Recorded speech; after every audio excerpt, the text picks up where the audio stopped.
Saħwa, lejla speċjali, jina nistajdilkom fl-esperienza tijaj li kull service ikun speċjali, ikollu dak il-flavor speċjali tijow. Lejla apparti li ħanisemmu il-kelma li ntalmu lej minn wieħed mit-tfal tagħna ta' din il-familja Stevie e Lul Bonici, però qabel il-lejla għandna żewġ testimonjanzi. Testimonjanzi ta' wieħed fejqan il-mulej għamel waqt wieħed mis-services li kellna reċenti u li uħor miraklu li għadu kif sar letteralment din il-ġimgħa miraklu pjuttost dak li jiġi jista' tgħidlu kategorizzat jew kategorizzat miraklu kreattiv. Ħanibdew minn Patricia. Xkull jomok Patricia? Briffa. Patricia Briffa.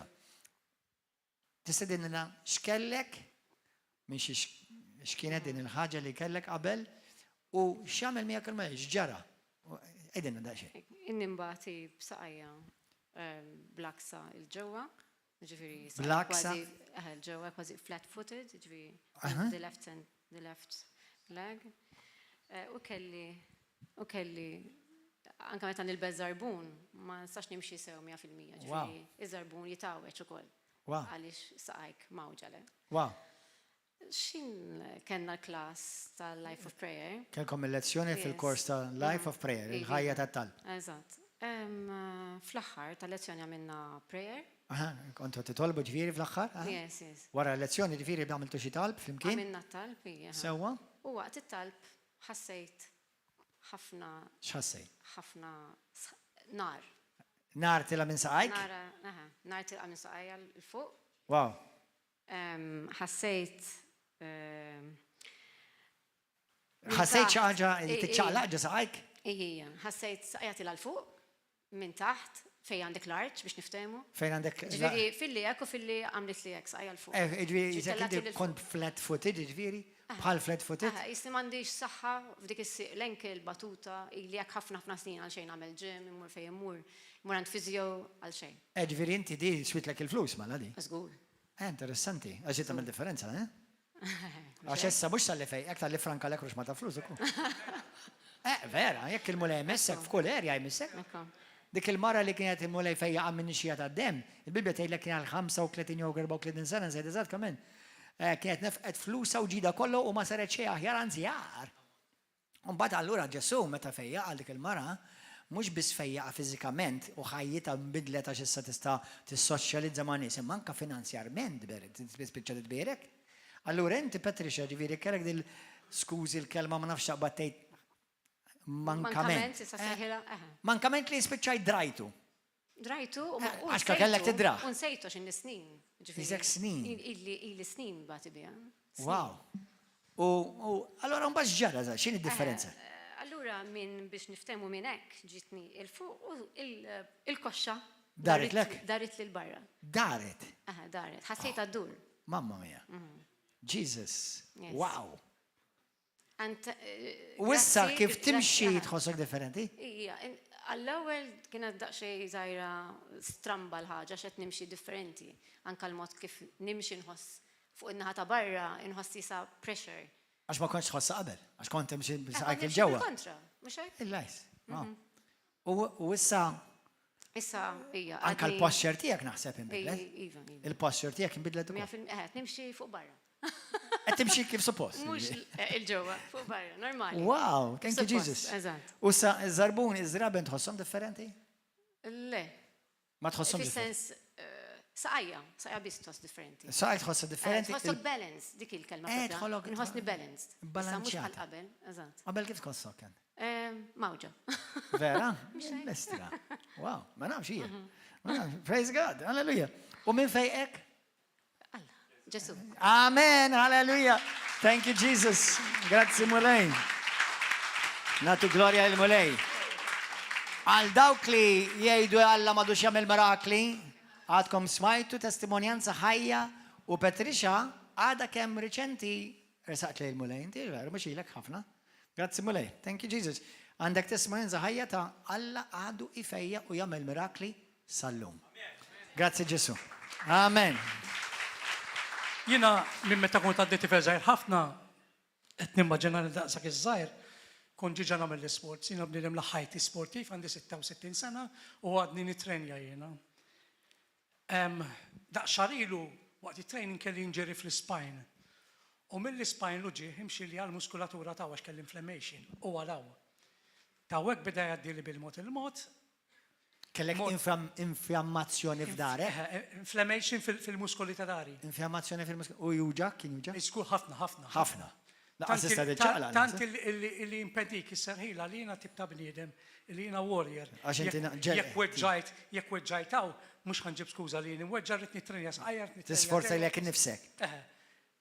By the way, mort għanti tabib, il-ħmar, u sanejt għalix il-ħmar, għax suppost hemm professur li naf bieħ jismu Ġesu u misni mort għandu l-ewel, ma mitlisbal li mort għand bnidem bħali, but anyway, mort dan tani pilloli muscle relaxants u jneħi l-inflammation, ħattom ta' li l-5 ma d-dilix, jina biex nkun iktar bravo mis-soltu rġajt mort nuhu korsa għor min jeddi u beda jqabbadni ħafna diarrhea.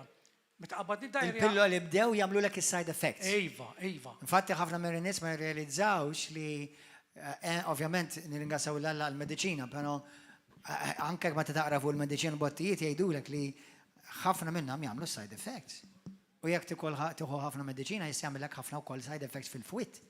Imma anyway, jiġifieri aħna mhux qed nikkanċellaw il-mediċina x'hemm jew ma' mediċina li tżatejnek sakamenti vera tara l-fejqan li Alla għandu għalik, imma tajjeb li nkunu nafu li l-mediċina li lilek xorta ma mlitlekx differenza, anzi ġabetek aħar bħalma tgħid l-iskrittura, dak l-istess ħaġa bħalma Mark kapitlu 5 minn se jiżbal, sewwa tal-mara li kellha dan ix-xija tad-dem li għal ħafna snin kena din ix-xija tad-dem li marret il-bibet li kan bosta tobba u nefqet ġida kollu u ma saret xejn aħjar. Jiġifieri eżis aħwa, Ġesu m'għandux side effects. Amen. Tista' kemm tieħu minn Ġesu qatt ma jkollok side effect ta' Ġesu. Amen. Kull ma tmiss fil-ħajja tiegħek kollox għandu side effect. Ħlif il-Ġesu Kristu, l-awtur tal-ħajja u l-fejqan.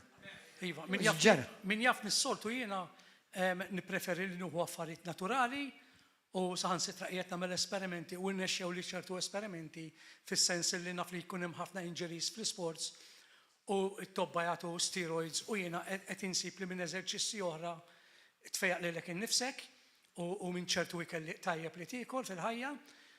Anyway, u bdejt nindilek bil-castor oil. U kena l-konferenza l-ġimgħa l-oħra u l-passer għalaw xi ħadd għandu il-muskoli ta' daru għaw juġaw. U jien dak il-ħinet jien imma min inħoss xejn. Mort id-dar, qedlu Ġesu kemm jien ħmar, qedlu vera li hija naturali l-castor oil, qedlu ma inti aqwa mill-mediċina naturali wkoll. Dak il-stess irqat isni mixjien. Alleluja. L-għada qomt bluġieħ naqas li 70%. Grazzi ma lej. Il-pitada l-ġieħ malli għal kollox. Gloria għal Ġesu. U stajt nitrenja dik il-body part. Kemm kontilek bluġieħ? Kontili xar. Wow, grazzi Ġesu. Kontili xar. Jiġifieri hawnhekk għandkom eżempju ċar ta' kif isir miraklu u kif isir fejqan. Fejqan isir bil-qawwa tal-lamma gradwalment, miraklu jisir bil-qawwa tal-lamma instantanju. Qed taraw eżempju ċar qudiemkom. It-tnejn li talla, qed tifhmu ma wieħed gradually liħor instantaneously. Amen, wieħed jaħdem mal-ħin liħor jaqbes il-ħin. You understand? Hallelujah. Gloria al Mulej. Thank you Jesus. Hallelujah. Okay, eżis aħwa. Komplu ċabċpu u għal għaziz ħabib tagħna u t-tifel tiegħi hawnhekk. Hallelujah.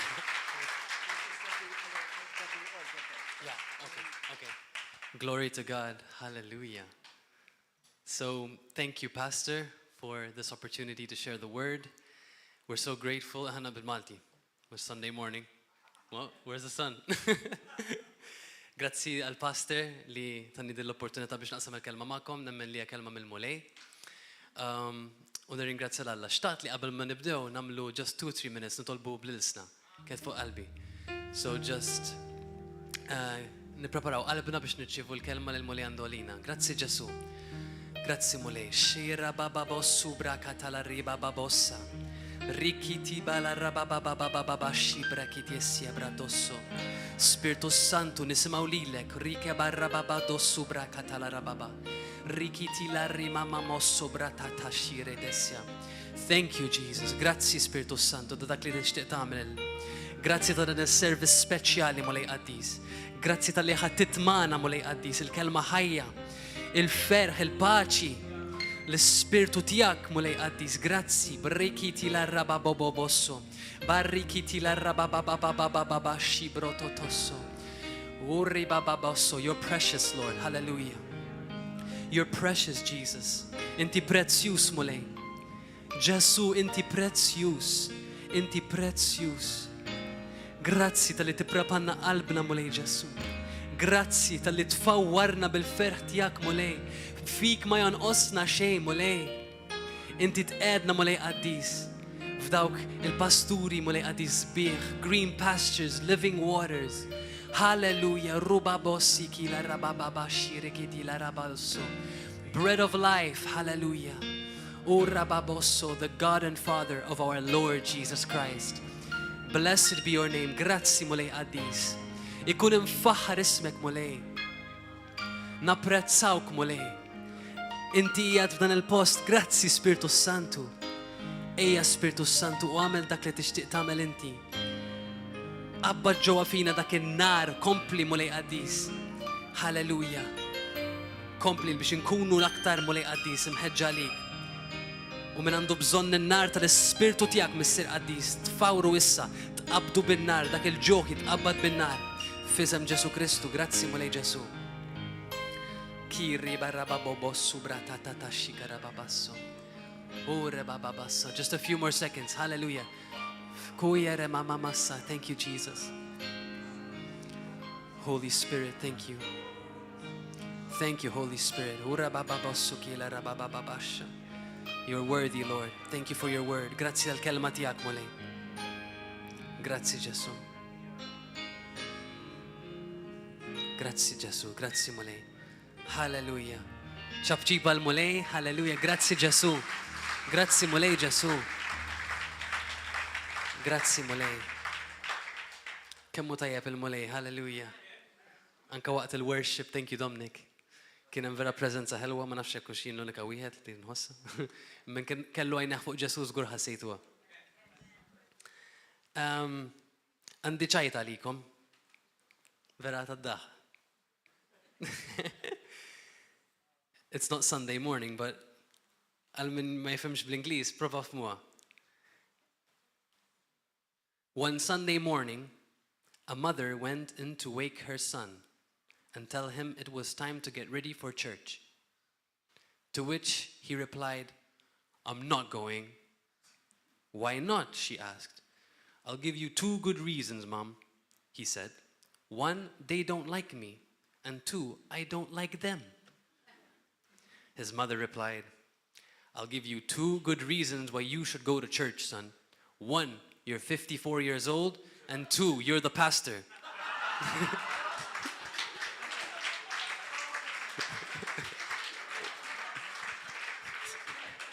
So that was good. I had to share that. I just couldn't. Grazie Ġesu. Wow. God is good.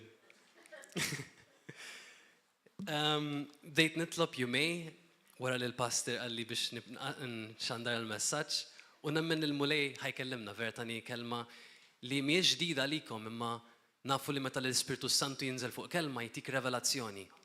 Kemm il-darba smajt kelma potenti fi żmien meta kont għadni fil-bidu mill-mulej u kienet potenti, imma kien hemm ċertu limitu sakemm fimta għax ma kellix daqshekk revelazzjoni. Ġifieri inti ħadd tifhem dak li tiġi pritkat skont ir-revelazzjoni li diġà għandek u skont kemm inti miftuħ u kemm qed tisma'. U ovvjament ċertu revelazzjonijiet trid tibnihom fuq revelazzjonijiet oħra. Ġifieri hemm ċertu affarijiet li mhux ħadd tifhimhom in their fullness sakemm tifhem ċertu affarijiet oħra. Għalhekk il-mulej jkompli jkabbarna ftit ftit u nimmaturaw.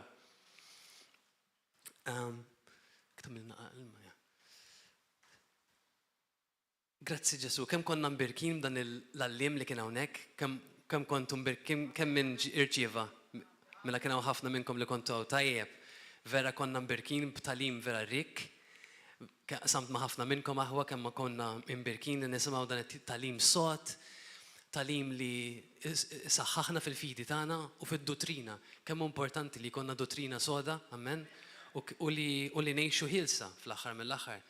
Għalhekk id-dottrina hija importanti għax tgħinna li ngħixu fil-verità li teħlisna u ma nkunux imqarqa u ngħixu f'xi reliġjon jew xi gidba li l-mulej ma jkunx irid għalina. Verament xtaqt naqsam magħkom naqra revelazzjoni minn Rumani 6. Ħanibdew minn hemmhekk, jiġifieri tista' tmorru diġà Rumani 6. Can I get my iPad actually have them here? Minn Rumani 6. Rumani 6 huwa kapitlu fil-Bibja fej vera Pawlu jenfatizza fuq in-natura ta' dnub u n-natura tal-qdusija. Thank you, Dominic. U huwa kapitlu fejn aktar ma temmeda ta' fuqu aktar ħadd inħeles bħala Kristjan. U l-mixja tiegħek ħad tkun aktar easy għax ħadd titgħallem kif tgħix fl-ispirtu. Ħafna mill-struggles li konna bħala Kristjani, u kemm il-darba tkellimt mal-aħwa, ikunu għax ma ngħixux fl-ispirtu. Ikunu għax niddeċidu li ngħixu għalina nfusna, u ħafna mill-problemi li jiġu minn hemmhekk. Għalfejn nkunu offenduti għax nimxu fil-ġisem. Hekk ngħixu ħin kollu fl-ispirtu, żgur mhux forsi li meta ħadd tiġi dik l-offiża mhux ħadd irreaġixxi kif daqs li kieku meta timxi fil-ġisem. Ġifieri huwa importanti ħafna li l-kelma tagħna naħduha bis-serjetà, nimmeditaw fuqha u nifhmuha. U hemm ċertu prinċipji li jiena naqrawh l-ewwel u mbagħad nitlu fiha. So. Mela Rumani 6, ħnibda minn Rumani 6.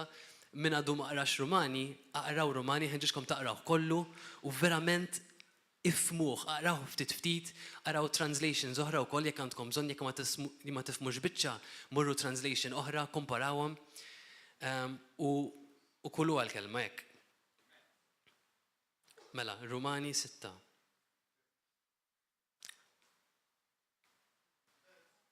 Mill-bidu.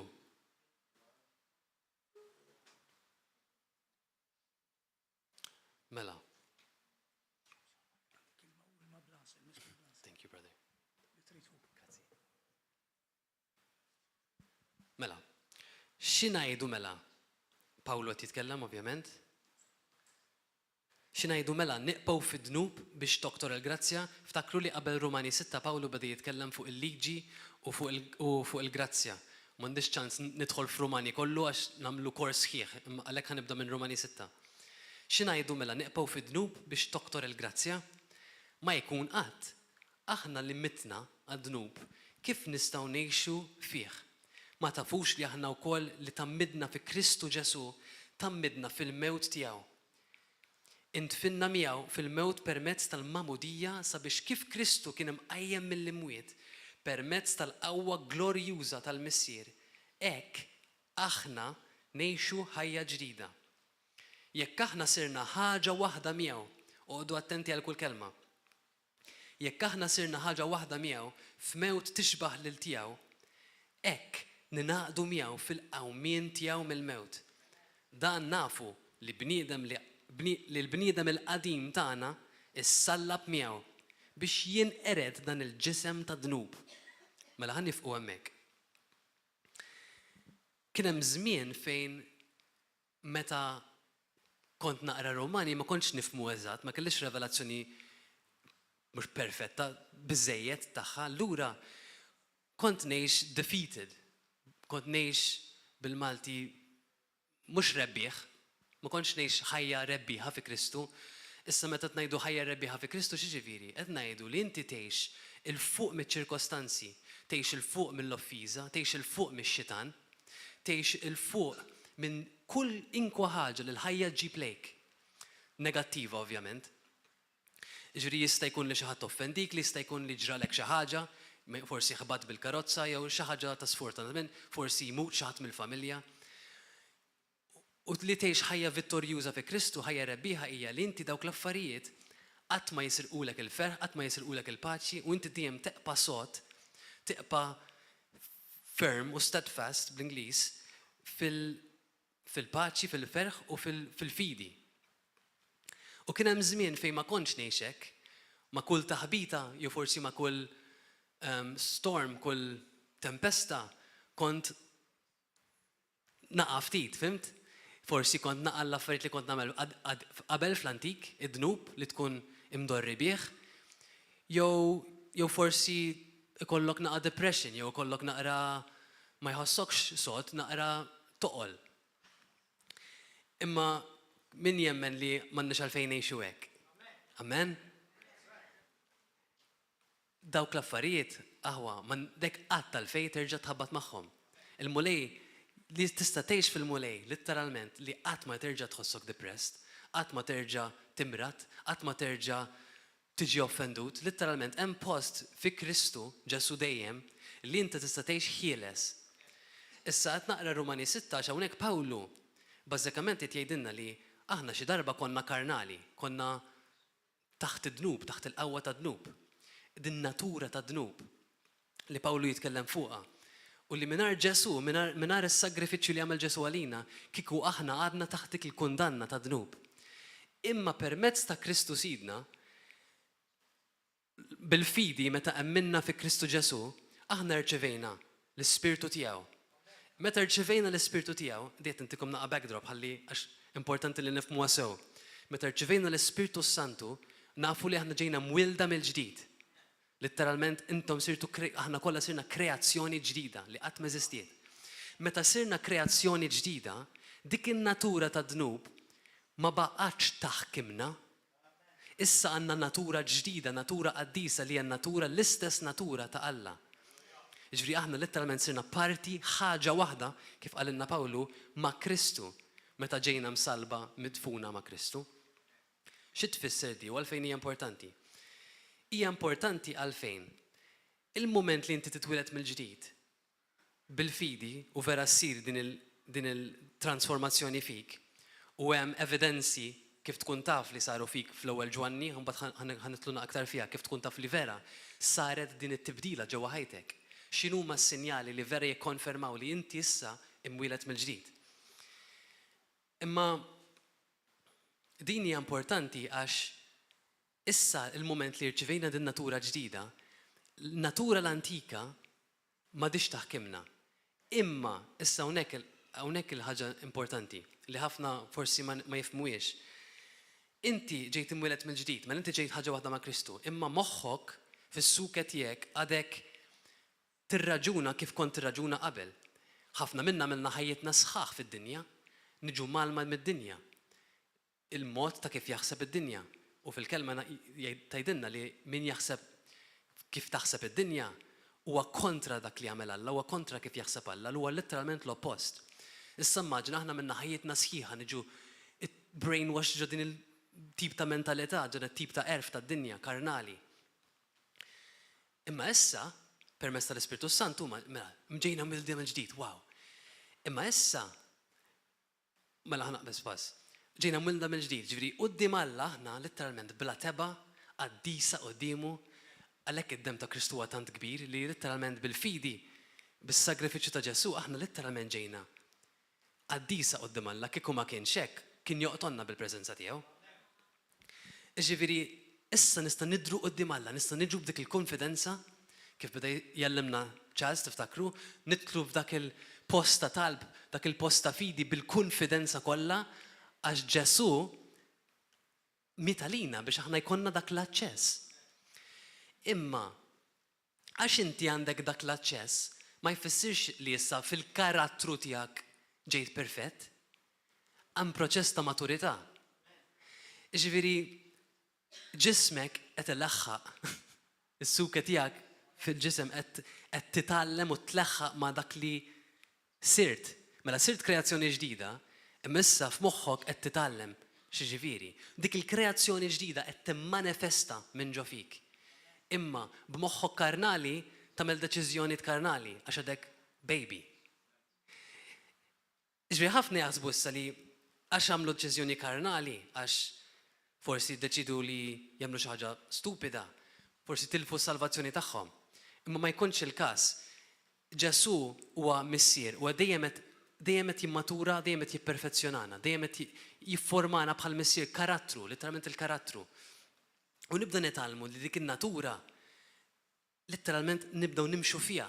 Natura, ngħidlek natura ġifieri qudusija li verament nkunu set apart mid-dinja, li ma nkunu maqtuha mid-dinja, jiġri ma nagħmlux dak li jagħmlu d-dinja, ma nagħmlux l-istess affarijiet li konna nagħmlu qabel kif jgħidilna fil-kelma.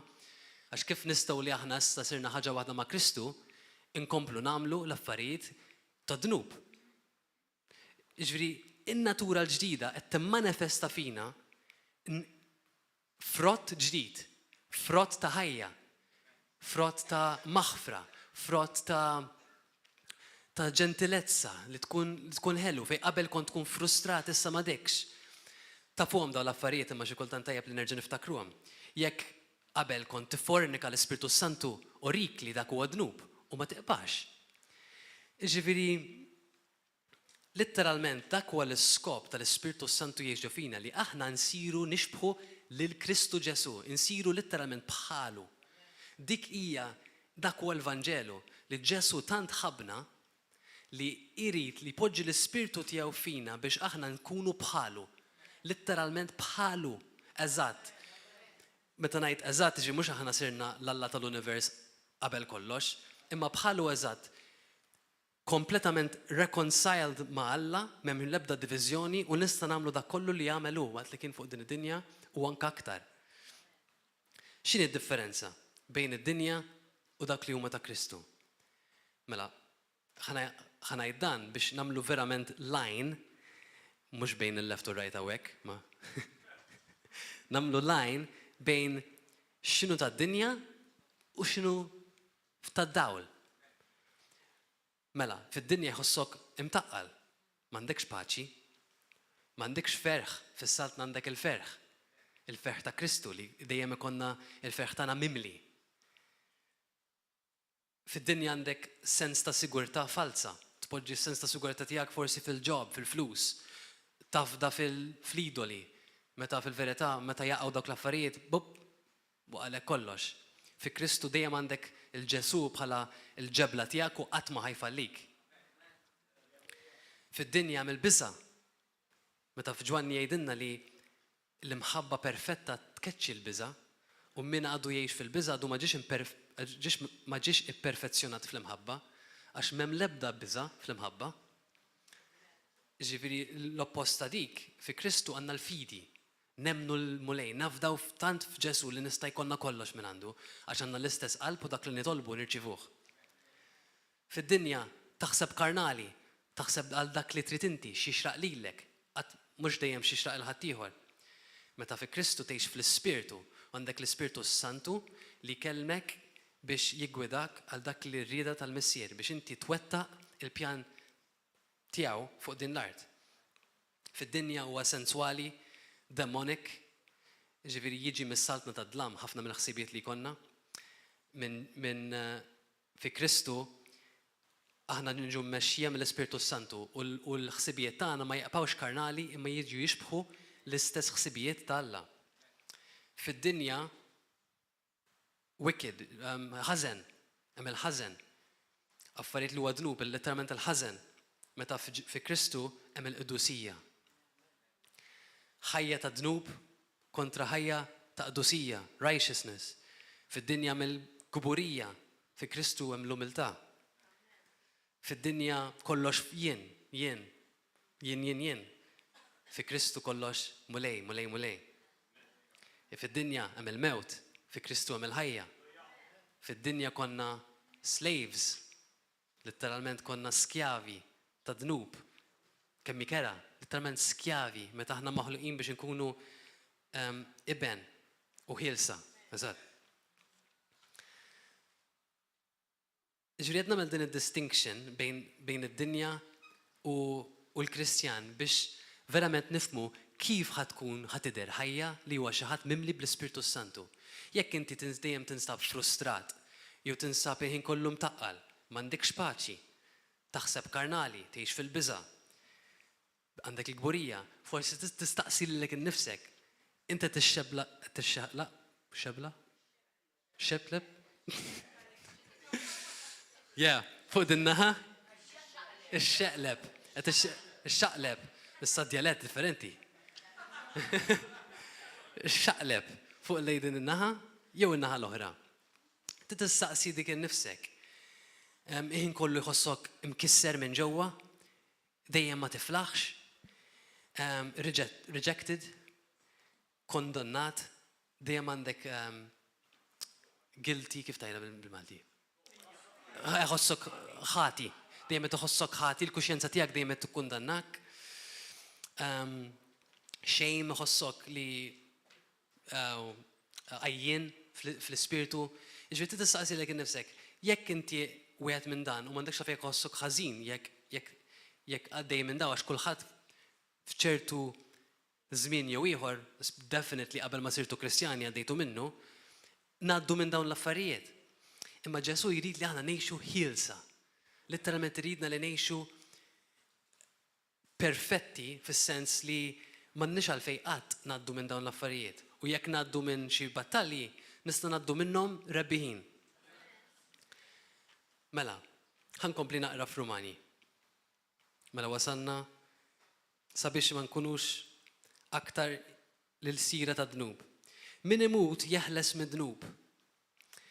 Jekk aħna mitna ma' Kristu, nemnu wkoll li qatt ngħixu ma' Kristu. Nafu li Kristu għam mill-imwiet u ma jmutx aktar, il-mewt ma għaddix taħkem fuqu, u li miet darba l-dejja ma' dnub. U issa li qiegħed jgħix għal Alla. Mela l-istess mod li Ġesu qed jgħix għal Alla, aħna issa l-istess mod ngħixu għal Alla. Jiġifieri inti kull jum tittamel deċiżjoni li tgħix għal Alla. Ħafna mill-battalji ngħaddu minnhom għax ma nagħmlux dik id-deċiżjoni li nimxu għal Alla. Ara kemm hi sempliċi. Imma l-parti li mhijiex sempliċi hija l-parti li fejn inċedu. Għax ħafna minna naqpa nżommu mal-affarijiet li minn għalina huma importanti jew jissudisfawna. Imma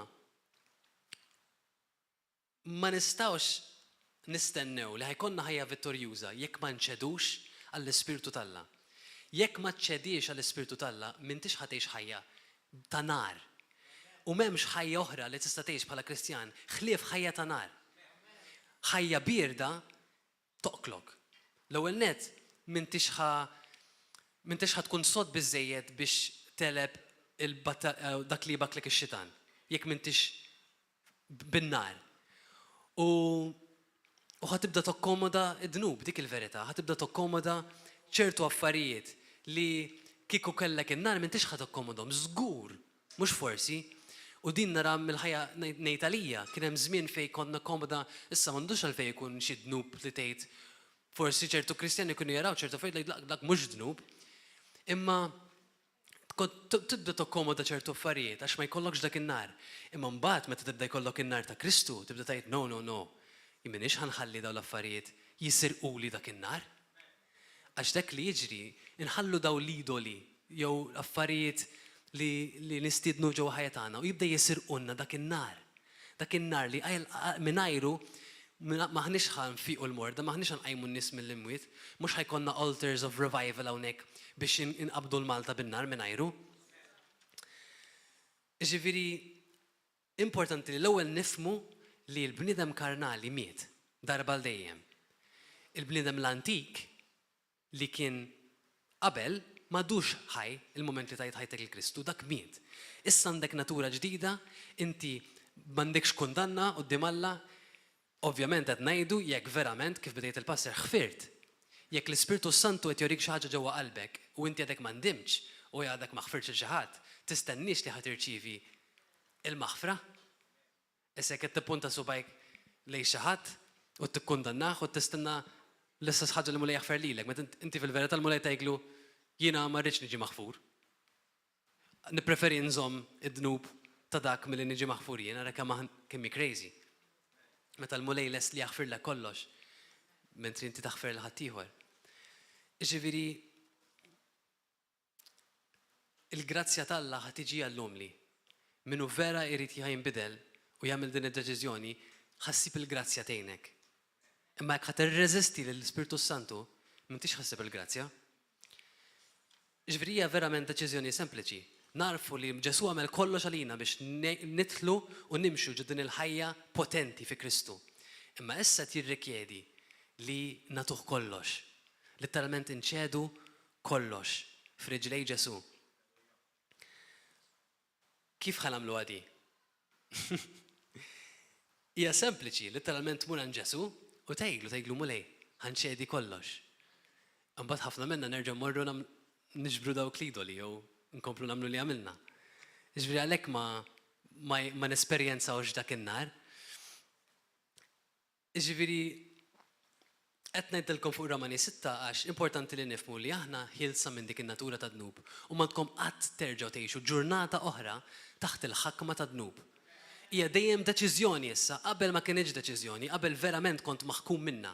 Ma stajt tagħmel xejn kif kien jgħid Pawlu, dak li rrid nagħmel ma rridx nagħmlu u dak li ma rridx nagħmel nispiċċa nagħmlu. Imma issa permezz ta' Kristu ħadd m'għandu dik l-iskuża quddiem Alla. Ħadd ma jista' jiġi quddiem Alla jgħidlu imma min natura ta' dnub tagħmlu lej. Jien ma nistax nkun bħalek għax hemm min natura ta' dnub. No. Ġesu għamel kollox biex aħna niġu ħilsa minn natura ta' dnub u l-effetti tagħha. Ġifieri anke l-mart u dak kollu li ġib id-dnub ma naqqatta l-fejn nerġa' ngħixu taħtu. Imma nista' niddeċidu li ngħixu taħtu, għalhekk Pawlu jgħid issa letteralment intom min jgħix fid-dnub qed jagħmel deċiżjoni, hekk tkomplu taqraw Romani 6 u Romani 7, Pawlu jgħid li issa hija deċiżjoni meta inti jgħid bażikament inti tiddeċidi whoever bl-Ingliż whoever goes under sin becomes a slave of sin. Ġvist inti literalment hekk tagħti lilek innifsek lejn dnub, terġa' ssir skjav ta' dnub. U dnub ikun il-sidek. Immaġina. Meta Ġesu qaċċa dak il-ktajjen, m'għandekx għalfejn aktar tkun maħkum mid-dnub. Issa d-dnub f'dan il-każ huwa dak kollu li qed jaħkem lilek. Jekk hija droga, jekk hux il-mobile, ma forsi għandek problema.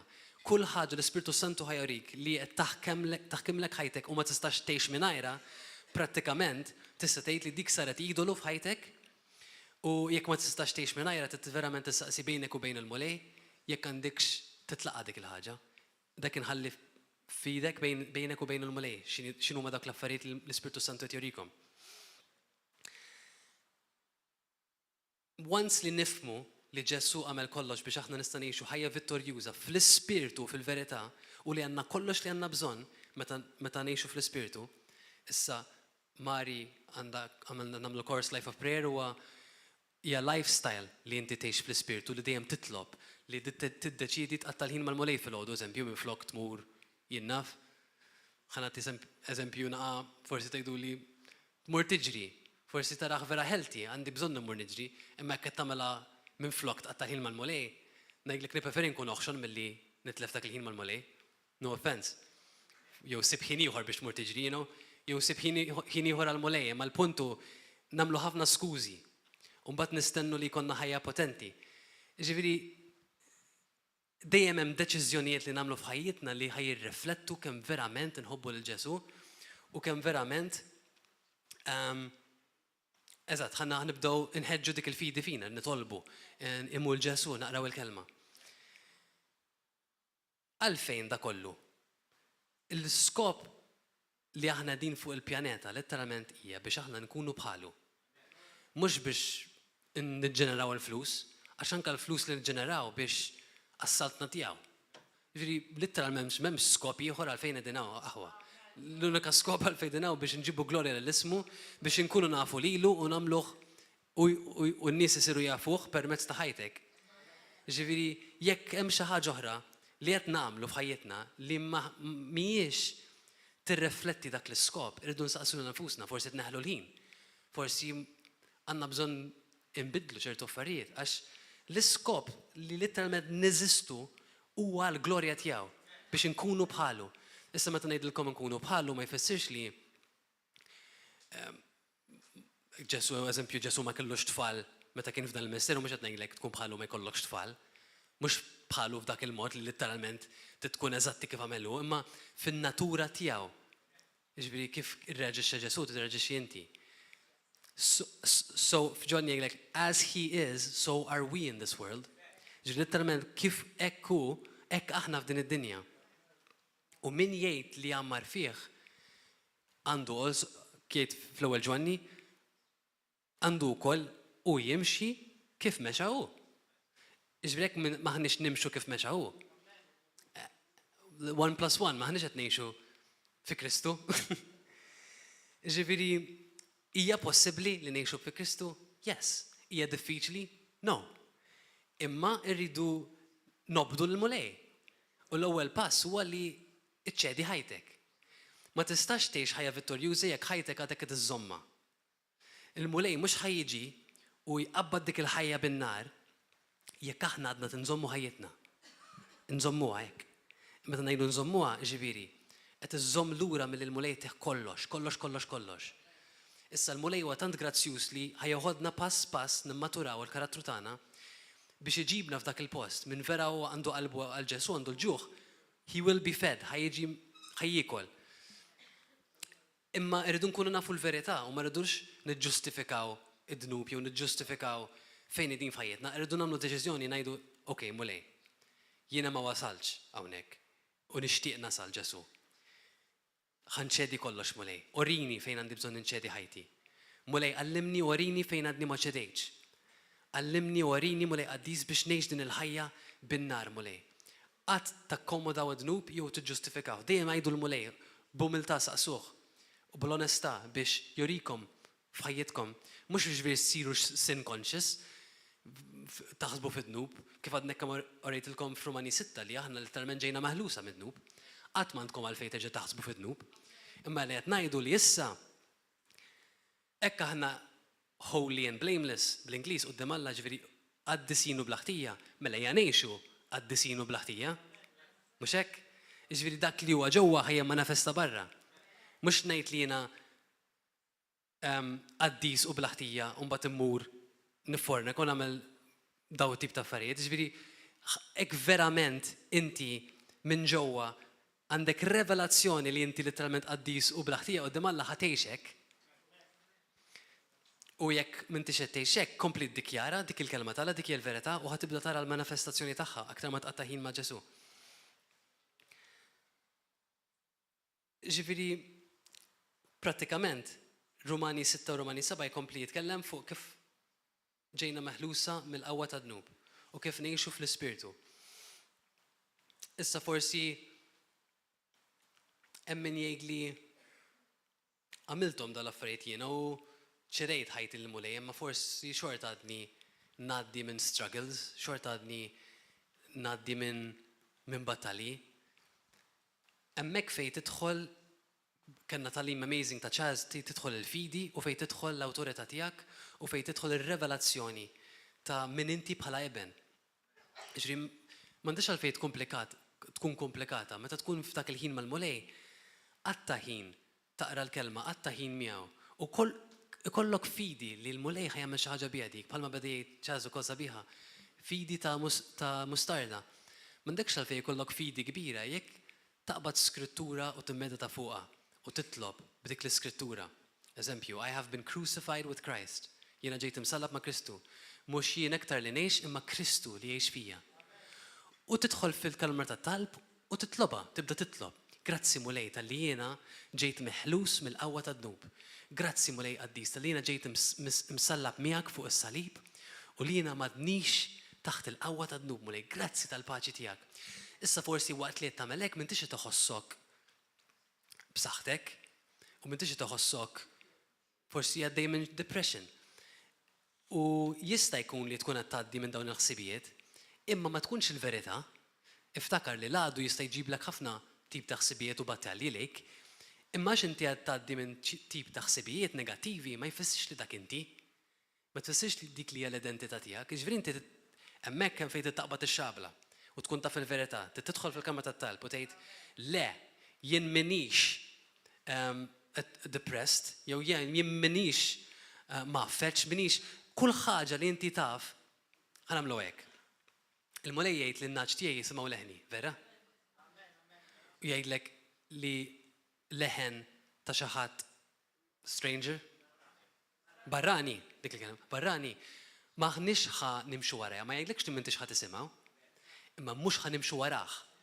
Ġifieri inti permezz tal-Ispirtu Santu u l-kelma talla tibda taraf li mu l-vuċi talla u li mu l-vuċi tal-għadu. U jibdaw jiġu meditazzjonijiet u tibda tarafhom tgħid no, dak mhux il-vuċi talla. Mela inti smajtu dak il-vuċi negattiv imma m'intix ħadd issottomettileh jew taċċettah. Allura taqbad titlob xakarra baba siki tal-orobobosso u hekk tongues l-ilsna mhux settled fil-ħajja tiegħek, just settle it now. Ma nlaqas nista' nimmaġina ngħix mingħajr lingwi. It's a disaster, you know? Ġifieri verament għandkom bżonn il-lingwi, għandkom bżonn titolbu bil-lingwi. It's not mhix ma sax il-lingwi ma sax tajt eżempju, dak il-gift m'għandix bżonn, jiena profeta. You know, jiena għandi il-gift of healing, m'għandix bżonn il-gift of tongues. Ma tistax tgħix mingħajru. Tajunna biex ngħixu bih, importanti wisq biex tgħix mingħajru. U laqqas naħseb nemmen personalment li tista' tgħix ħajja vittorjuża mingħajr ma titlob bil-lingwi. Fejkon, eżatt, ġifieri tibda titlob bil-lingwi u tibda tiddikjara l-kelma talla. Jekk ġitek ħsieb negattiv li qed jattakkalek l-identità tiegħek. Eżempju, qed jattakkalek l-identità tiegħek bħala bint jew bħala eben. Inti mill-ewwel ħatmur tgħid no way, grazzi mulej qaddis tal-inti permezz tal-Ispirtu Santu li mħabba talla ġiet poured out ġewwa fija, mulej qaddis grazzi tal-li permezz tas-salib jiena ġejt meħlus mid-dnub u li issa parti mill-familja fi Kristu, għandek wisq verses biex tikkwota, tista' timmaġinaw.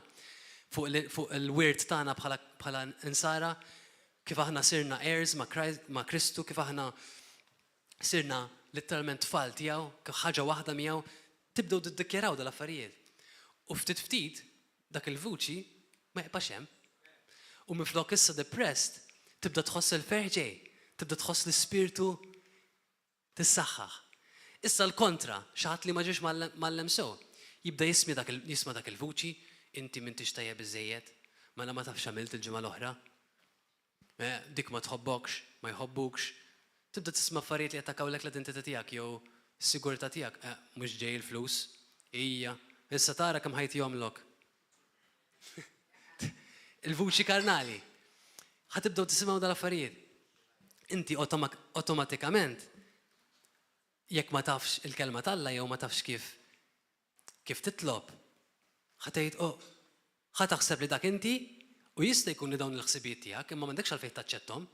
Hekk il-ħsibijiet tiegħek biddilhom. Filli kont qed taħseb hekk issa tgħid le mhux ħanaħseb hekk, ħanaħseb il-kontra.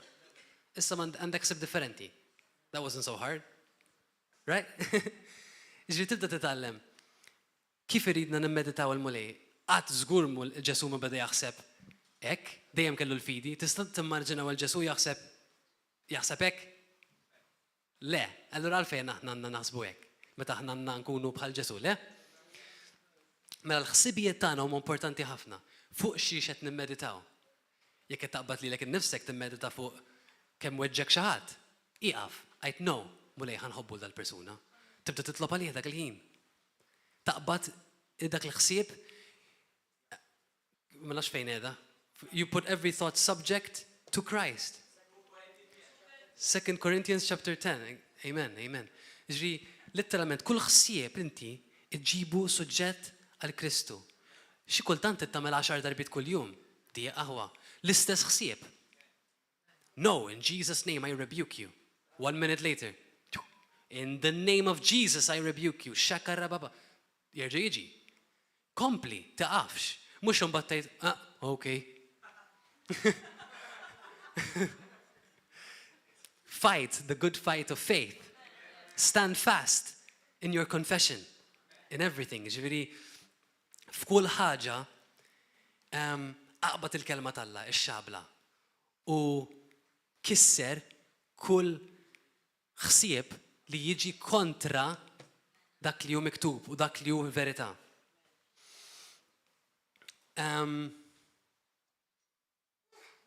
Right, verse tajjeb waħda qabad l-għenija. I'll go into it later. Eżatt, ġifieri Prattikament dawn huma practical tools għodda prattiċi biex aħna ngħixu ħajja mimlija ferħ, ħajja b'ta' paċi, ħajja bla offiża li ngħixu l fuq mill-ħajja karnali biex meta l-vleġeġ tal-għadu jiġu m'għandhomx post fejn jorqtuna għax aħna qegħdin pożizzjonati f'post fejn ma jistax jorqtuna. Imma jekk nimxu fil-ġisem ħan nippożizzjonaw lilna nfusna f'post fejn inħallu l-għadu u l-karnalità tal-bniedem u tagħna nfusna jiddominawna. Jiġifieri tkun frustrat, tħalli l-frustrazzjoni tiddefinixxik, jiġifieri issa inti ssir il-prodott tal-frustrazzjoni tiegħek. Mhux ħaġa sabiħa. Jew xi ħadd jirrabjak u inti ssir il-prodott ta' dik ir-rabja. Minflok inti terbaħ il fuq minn dak ir-rabja, tħallija tinfluwenzak. Ġesu qatt ma ġie influwenzat mir-rabja jew mill-gideb jew minn dak kollu li l-Fariżej għamlulu. Dejjem kien il fuq minnhom, mhux vera? Dejjem irraġixxa fl-ispirtu. Qatt ma kull minuta Ġesu tgħid, issa Ġesu anke l-Barabas ħelsu minn floki u le missier issa too much. Issa too much, too much is too much. Ejja, Anġli klaqna lem.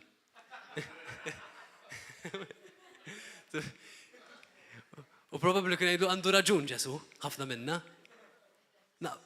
Imma qatt ma reġixxek le.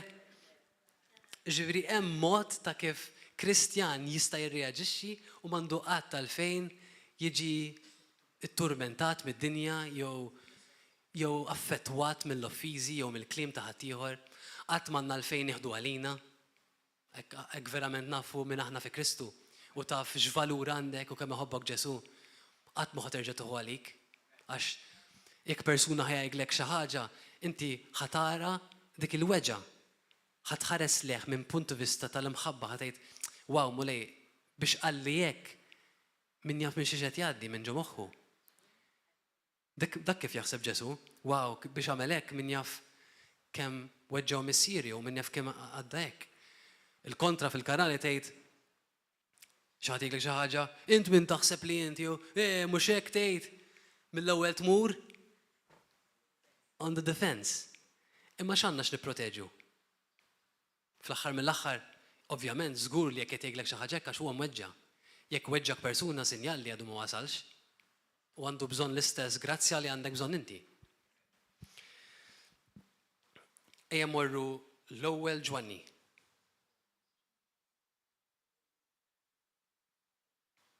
U ħanalqu bdi.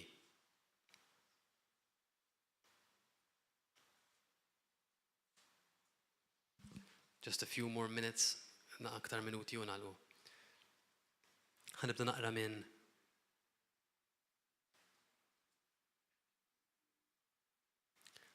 minn verse 6, l-ewwel Ġwanni, chapter 1, verse 6.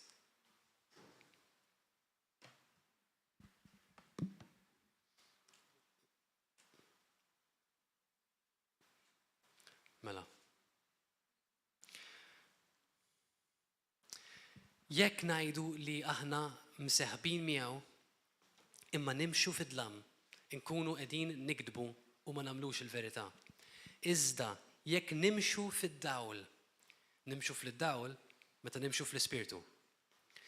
Kif inhu fid-dawl u stess aħna nissieħbu flimkien quddiem ta' Ġesu Kristu ibnu inaddafna minn kull dnub.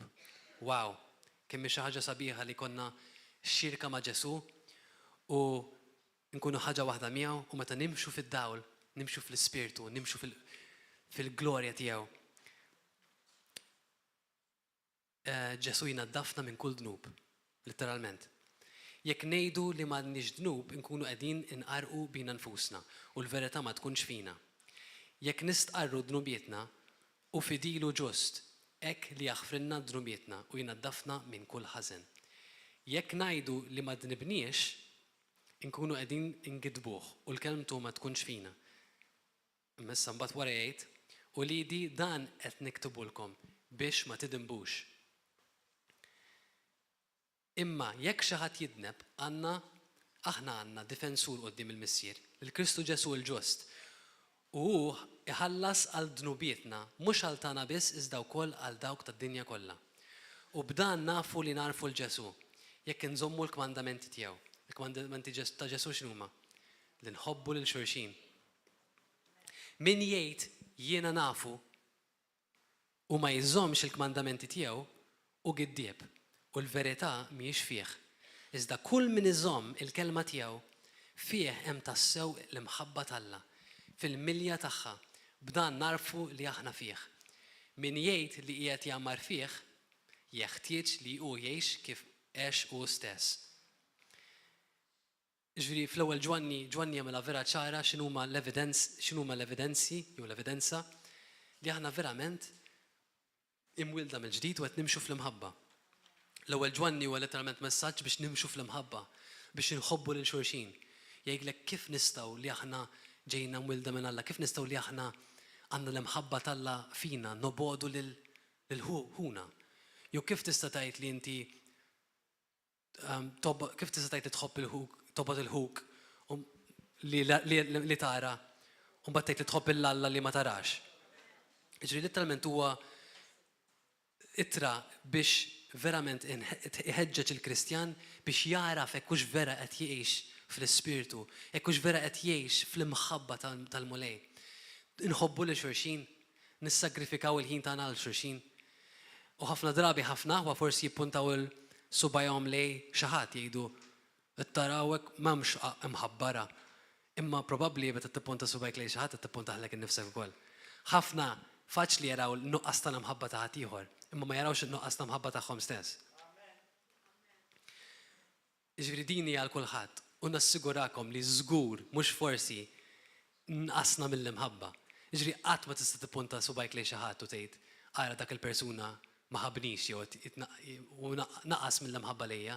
Żgur mhux forsi inti wkoll inqas mill-imħabba u għandek bżonn l-istess grazzja. Għalhekk kun inti dik l-imħabba u mel-ċert inti li ma timxix fil-mibeda diki, timxi fil-mibeda kontra ħutek. U ħafna drabi Bait of Satan huwa kors tajjeb minn mamnux għamlu kif għal-pastor, verament laqas nkunu nafu xi kultant li nkunu offended. Verament għandna bżonn l-Ispirtu t'Alla xi kultant fit-karma tat-talb jorina ċertu affarijiet. U ħanaqra l-aħħar vers minn Ġwanni, 1 John 5. 1 John, l-ewwel Ġwanni 5:18 ħanaqra. Ma tkomx għalfejn tmurrek x'ħa naqrah.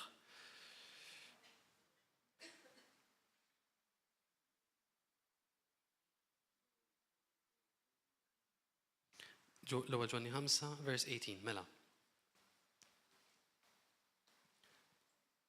Aħna nafu li kull min hu mwielet minn Alla ma jidnibx. Jerġa' jgħidilna Ġwanni hawnhekk. Kelma potenti, min hu imwielet minn Alla ma jidnibx. Ġifieri possibbli li ma tidnibx? Yes. Possibbli. Hemm dik il-mentalità darba pritkajt fuqha li kulħadd jaħseb li kull 2 minuti qed jitneb. Qed jitneb. Imma l-dnub mhux hekk. Inti tista' tgħix ħajja fl-ispirtu ħaġa waħda ma' Kristu u ma tidnibx. Issa jekk tidneb għandek l-avukat, għandek id-dem ta' Kristu. Imma nista' ngħixu ħajja mingħajr dnub, hija possibbli. U għalhekk Ġwanni jgħid, aħna nafu li kull min hu mwielet minn Alla ma jidnibx. Ġi meta vera tiġi mwielet minn Alla mhux ħatidneb, mhux ħatagħmilhom dak l-affarijiet. Imma li mnissel minn Alla iħarsu mid-dnub u l-ħażin ma jmissux bidejh. Nafu li aħna ġejjin minn Alla u li d-dinja kollha qiegħda taħt idejn il-ħażen. Imma nafu wkoll li l-iben ta' Alla ġie u tagħna id-den biex narfu l-Alla veru. U aħna ninsabu f'Alla l-veru, fi bnu Ġesu Kristu. Dan hu l-Alla veru u l-ħajja ta' dejjem. U fl-aħħar jgħidilkom ulidi ħarsu ruħkom mill-idoli. Good tip. Not just a tip, very good one. Ġifieri taqbdux mal-karriera, mal-sports, mal-affarijiet. Żommu nfuskom puri għal Kristu Ġesu. U l-aħħar ħaġa li ngħidilkom, ix-xitan ma jridx ikun madwarkom jekk għandkom ħajja ta' nar. Nassigurakom li jekk intkom qed tgħixu bin-nar, ix-xitan ma jridx ikun ħdejk. No way. M'għandekx għalfejn twaħħal fih, m'għandekx għalfejn taħseb fih, kull m'għandek bżonn tagħmel li jekk jiġi quddiemek tgħid ċeħlem. That's it. Jekk ħadd ħajja ta' nar, ix-xitan mhux ħajersaq għalik, ġri jaqaf waħħal fih. Mela nista' nitolbu min għandu ngħidu l-YouTube. So, grazzi tal-li kontu magħna, the-YouTube audience. Ħanamlu altar call hawnhekk, imma nixtieq ukoll ngħid talba magħkom għax hija l-aktar deċiżjoni importanti f'ħajjitkom, jekk verament għadkom għamiltux deċiżjoni biex tagħtu ħajjitkom lil Ġesu, dan kollu li qed nitkellem fuqu ma jgħodx għalik. Jiġri biex jgħod għalik literalment tagħmel deċiżjoni biex verament inti tagħtih ħajtek lil Ġesu, titċedi ħajtek. Meta ngħidu iċċedi ħajtek tagħmel deċiżjoni li tgħid jiena ma rridx nintilef, ma rridx niġi kundannat mad-dinja, ma rridx li d-dnub jaħkimni u ngħix hekk, imma rrid il-ħelsien, irrid li jkolli l-ħajja ta' dejjem u rrid inkun naf lil Ġesu, Alla li krejani. Jiġri ejdi talba miegħek, jekk dan int u qed tħoss f'qalbek Alla jiġbdek, ejd din it-talba minn qalbek u inti tkun parti mill-familja tal-Alla u l-mulej ħajibda bħala missier jgħalmek. U ejja magħna hawnhekk għax hawnhekk ħadd titgħallem. Mela ejd talba miegħi mela grazzi Ġesu. Mulej aħfirli, nixtieq intik ħajti. Mulej kisser minn fuqi, kull mamul, kisser minn fuqi, kull ħaġa li separatni minnek mulej. U issa stess jien nemmen li inti mulej Ġesu miet u irxtu xtajt fuq it-tielet jum. U inti ħfirt li dnubiti mulej qaddis, naħfer lil kull min għandi naħfer. Ġesu naħfer lil min weġġani. U issa stess mulej nistaqsik aħfirli.